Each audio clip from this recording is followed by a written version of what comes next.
Hey guys, this is the second video that I'm making, and I literally just stopped it and started again for this one, so you may be watching it, I don't know, days later, but it doesn't really matter, I guess.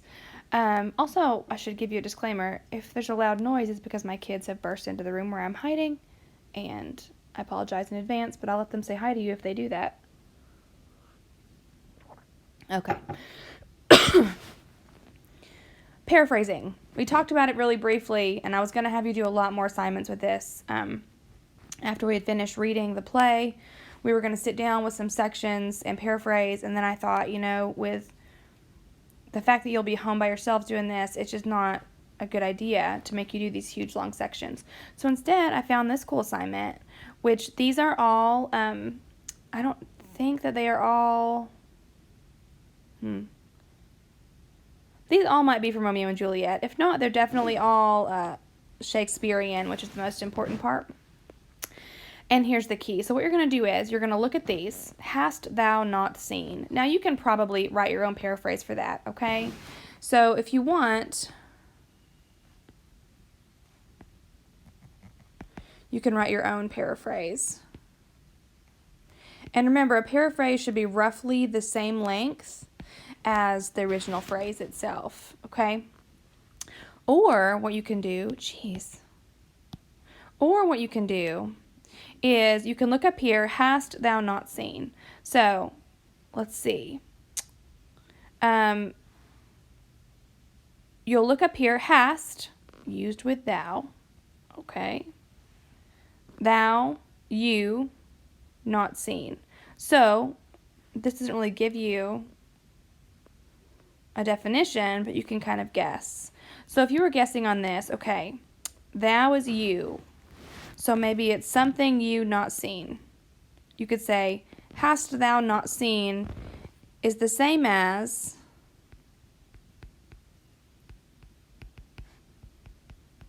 haven't you seen?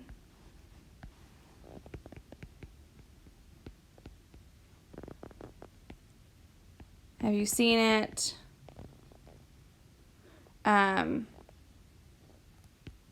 Nope, that's wrong. Have you not seen it? And basically, if it's roughly the same meaning, roughly the same idea, you're going to get credit. It's not an exact science. Ne'er hast mine eyes beheld such disarray. You would go up here. Ne'er is never. Hast, well, you'll have to kind of come up with your own definition for hast. Mine eyes. So you don't really see anything for mine there. Let's see if I can make this smaller. There we go. Beheld. Well, if you know what behold is, you can look up that one. Such disarray. So, ne'er hast my eyes beheld such disarray. Ne'er, never. So, never have mine eyes. You could say my eyes. Beheld. Look up what beheld means. Such disarray. And if you don't know what disarray is, look it up. And basically what I want you to do is just come up with your own sentences that mean the same thing. So, I'll put that in a different color.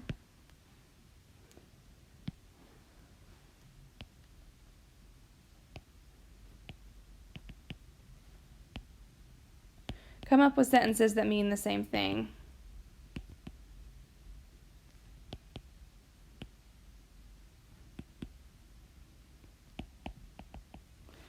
Okay, and that's how you're going to do the paraphrasing activity.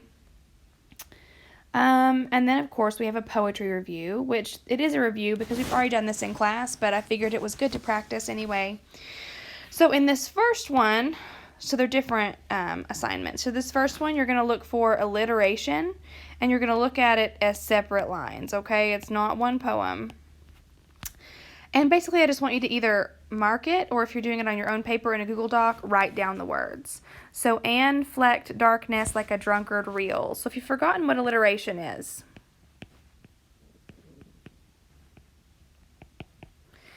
it's when you have multiple words starting with the same sound.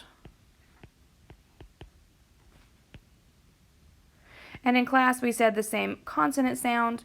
So You can do the same consonant sound.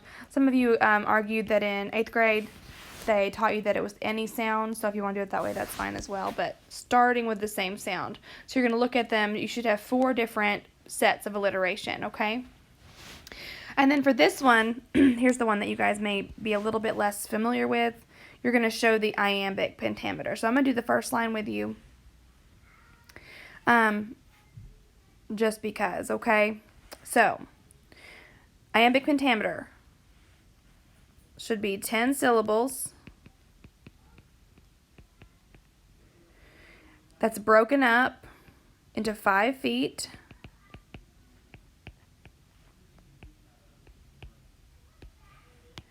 And I just heard my kids out in the hallway. One of them may be busting in here in a minute. 10 syllables broken into 5 feet, which means that each foot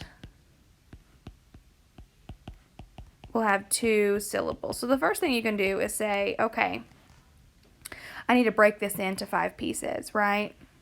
So, good pill, grum you, do wrong, your hand, too much. So that's 10 syllables. So I'll say good pill, grum you, do wrong, your hand, too much. And you can see there, each one has 2 syllables. Then you're going to look for the stressed and unstressed lines.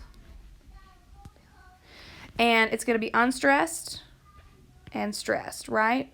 So, and you guys may have done it like that. I don't remember. It doesn't really matter as long as one of them is curved.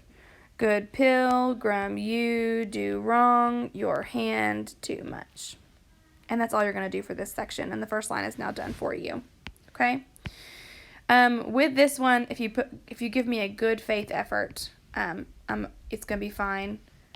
We didn't spend a lot of time on this in class, so just give me a good faith effort. Show me that you tried, that you're not just like marking random stuff, and we'll be good.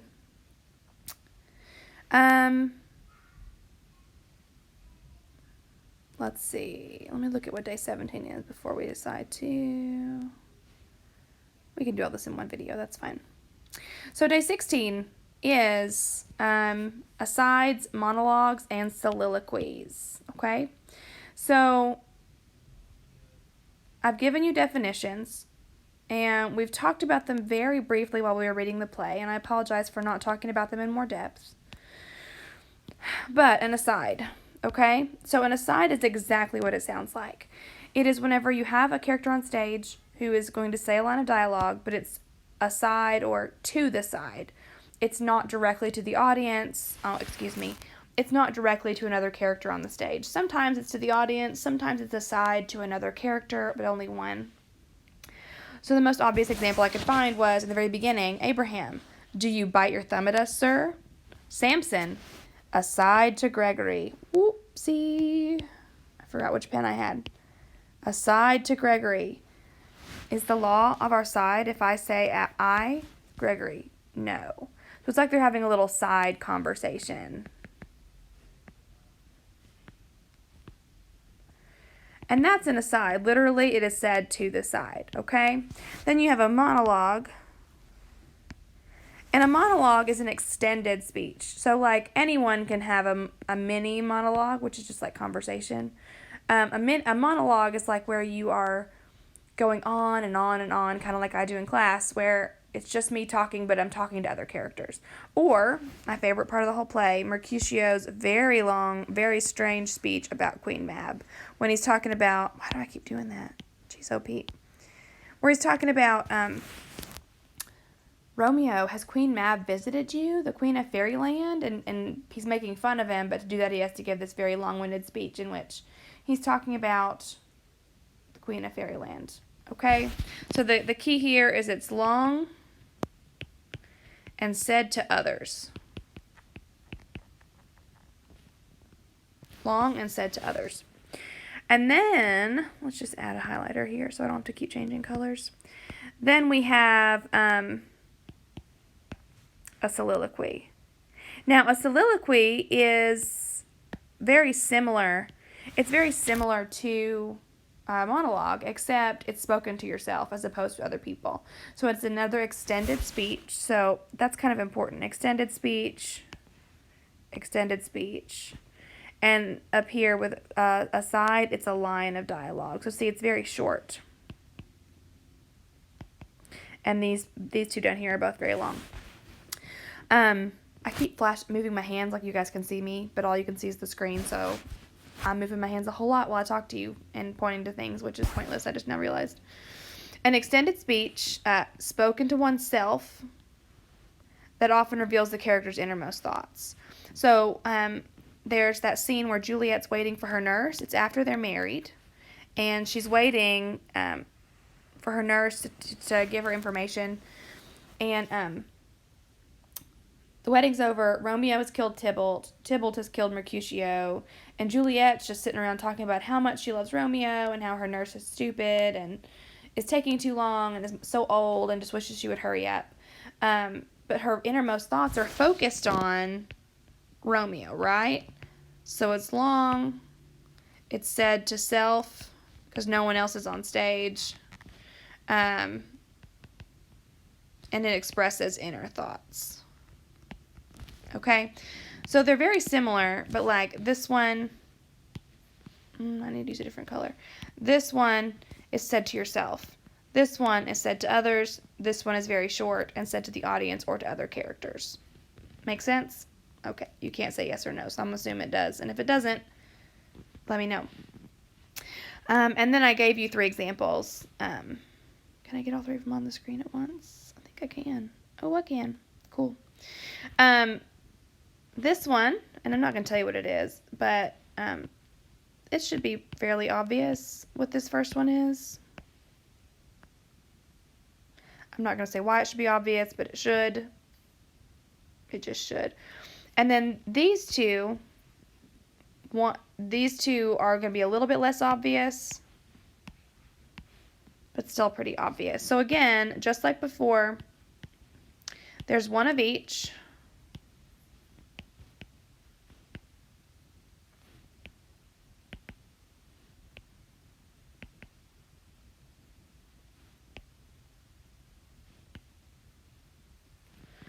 There's one of each, and all you're going to do is label them. And I think I asked you to tell me why. So I say a short paragraph. That's like 3 sentences, okay? Explain why in about 3 sentences. Easy peasy lemon squeezy. And then day 17 is puns. Puns, play on words, dad jokes, right? Which Mr. Franz was in a meeting on Google Meet yesterday. And, of course, it's all digital. No one's in the same room. And he held up his cup of coffee and said, I made coffee. Would anyone like some? And even though it's not an actual pun, it kind of is because the situation is saying, like, oh, well, you can't actually have this coffee. And I thought, oh, my kids would think that was funny. So I'm going to assume you all laughed at that. So thanks for laughing at my jokes. So you are going to look at all 3 or 4 examples, and you're going to tell me why they're puns, okay? So we did this one in class, so it's kind of a given. And you can see the words are bolded that you should focus on. Give me a torch. I'm so sorry. Not I, believe me. You have dancing shoes with nimble soles. I have a soul of lead. So this is a pun because these words sound the same and they mean opposites, right? And this does not really produce a humorous effect in this case. But it does. It is a play on word used for poetic or emotional effect. So it can be either. And you're just going to explain why are these puns.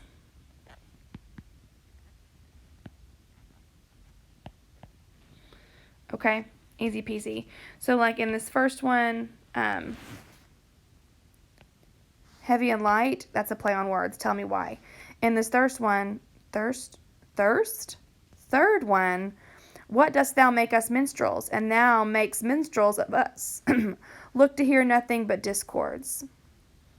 So then you kind of have to look at maybe the definition to figure out why that's a pun. And you may have to look up what minstrels are for that one. And then we see the ground whereon these woes do lie. But the true ground of all these piteous woes we cannot without circumstance descry. So again, look at the definition. And look at what's happening. So earth, right? If it's the ground, then they can lie on it. And if it's the reason, then you may have to look at the circumstances. I know I can't tell you more than that without giving it away. So just do your best. Again, if you have questions, remind, text me, email me, ask it as it set up a one-on-one Google Meet and we can talk. Or I'll try to hold some office hours next week once I get it set up. And yeah, still miss you. Still hope you're staying safe.